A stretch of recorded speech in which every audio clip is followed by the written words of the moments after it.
I was definitely one of those guys. I do a lot of self-motivational and self-education videos now, and I remind myself all the time of who I used to be. I wasn't always a positive guy. I would feed on the negative.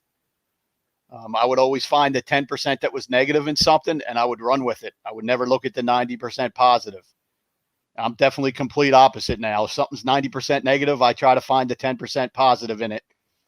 And it really is a mindset. I've learned to stomach a lot more. Early on in this business, you're dealing with delinquent mortgages, you're dealing with distressed homeowners, you're dealing with investors that have money invested, and you're dealing with attorneys that are not easy to deal with. And I used to stomach a lot, and I would take a lot of it personal. What I've learned over the 10 years is don't take anything personal. It's all about business. Do what's right, be ethical, communicate with your clients, communicate with your investors. Communication is key. Don't just hold it up. Don't hold it in. Don't let it bubble up. And like I said, you just don't take anything personal. I used to take a lot of things personal in this business. And like I said, for 15 years, I accepted average. And even still today, Joe and I always go back and forth. I'm a slow and steady guy.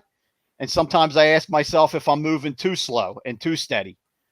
But I always say to myself, I'm still moving forward. I'm still relevant.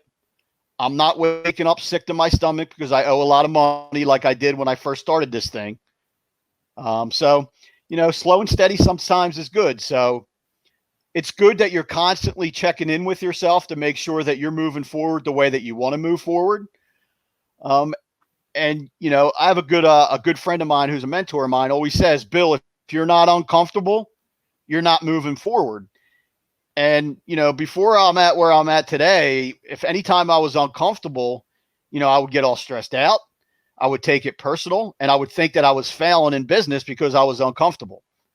Fast forward to today, I've learned how to deal with the uncomfortableness, and I fully understand what he means by that. You don't want to be waking up sick to your stomach, but that little bit of uncomfortableness and that fear is what motivates you and gets you up every day to go for the grind and to keep this thing moving.